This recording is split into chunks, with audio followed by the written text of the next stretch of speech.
à toutes, bonjour à tous, soyez les bienvenus dans un nouveau numéro de Parents c'est un métier, votre émission sur la parentalité. Nous allons parler aujourd'hui de l'impact des écrans sur le développement de nos enfants.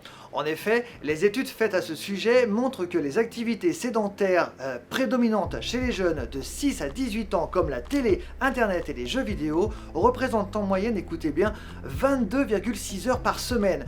Une sédentarité néfaste pour la santé des plus jeunes. Mais pourquoi ? Peut-on devenir accro aux écrans et quels sont les moyens pour y remédier ? Faisons le point tout de suite avec notre psychologue dans Parents c'est un métier, Elia Billot.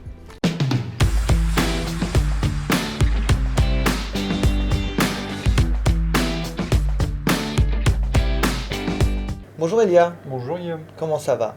Écoute bien et toi ? Très très bien. Alors je te remercie. On va parler d'un sujet, je sais qui te tient à cœur, dont on parle énormément. On va parler aujourd'hui de l'impact des écrans sur nos petits bouts de chou. D'ailleurs, ça tombe bien qu'on en parle vu que on passe nous-mêmes à la télé. Alors justement, les tablettes, quand on parle d'écran, on est large. On parle de télévision évidemment, on parle de tablettes, on parle de téléphone portable. Je l'ai dit il y a quelques instants, 22,6 par semaine sur tout écran confondu. C'est énorme pour les... Oui, alors c'est bien le problème en fait. C'est pas que l'écran est en soi une mauvaise chose pour l'enfant. Il faut qu'il s'y adapte, il faut qu'il s'y intéresse parce que du coup ça va aider son développement psychologique, même parfois psycho-affectif. Il va y avoir tout un déroulement qui va être... Donc tout le développement de l'enfant peut se tourner et l'écran peut l'aider.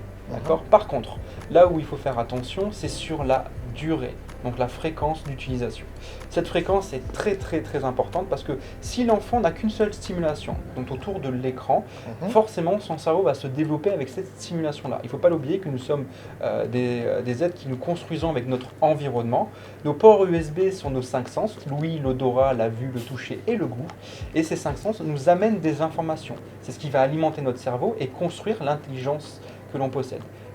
On est là actuellement dans la première génération où le quotient intellectuel moyen de l'enfant est en régression. C'est la première fois que ça arrive. Pour résumer, c'est-à-dire que jusqu'à présent, on était en pleine évolution et aujourd'hui... On accuse une légère baisse, oui. D'accord. Et c'est la première fois de l'histoire de l'humanité où ça arrive. Et c'est ça lié aux écrans ?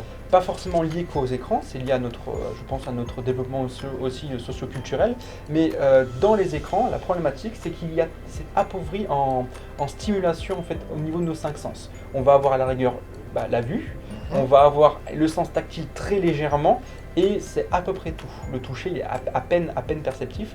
Le problématique c'est qu'avant on jouait et on allait prendre un objet tel que celui-là et on pouvait de cet objet récupérer un maximum d'informations via le toucher, via la vue et on pouvait récupérer un maximum de sensations, pourquoi pas même l'écoute en touchant et avec les capacités aussi visuospatiales au niveau de la rotation de l'objet. La problématique c'est qu'actuellement en fait les objets qu'on utilise sont extrêmement appauvris à peu près vis-à-vis des écrans. Donc du coup, il faut faire très attention avec la fréquence. Mais avec tout ce qui est 3D, 4 générations, machin, etc., où on rentre maintenant dans le virtuel avec un casque, quelque part. Encore une fois, on n'est plus dans l'expérience même, on est dans un champ numérique, et pour le cerveau, il fait quand même assez bien la distinction au niveau de l'enregistrement des capacités qu'il va pouvoir capturer. Par exemple, avec un casque, c'est les informations numériques qui sont transmises au cerveau. Mais pourquoi on essaie toujours de tendre vers de la réalité virtuelle de plus en plus en fait c'est facile.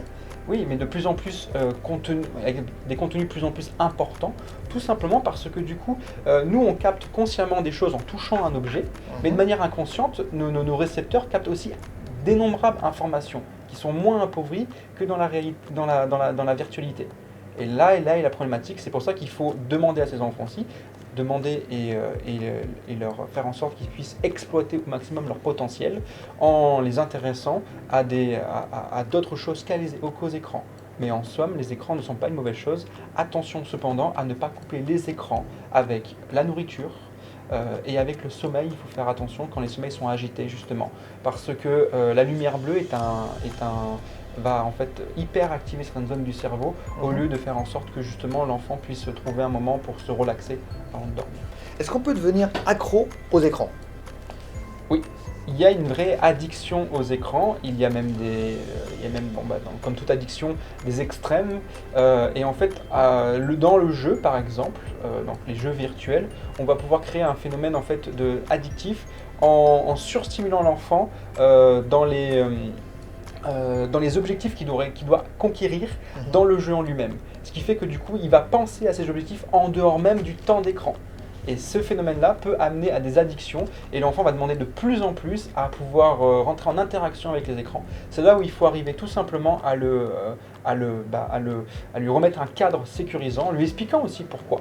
Tout simplement qu'il ne faut pas qu'il se enferme et qu'il a un repli sur soi par rapport aux écrans et qu'il s'ouvre vers les interactions sociales qui sont elles-mêmes très riches pour l'enfant, qui vont lui permettre de développer son cerveau d'une façon plus homogène et plus adéquate pour sa vie future et faire en sorte de justement limiter les chances d'addiction.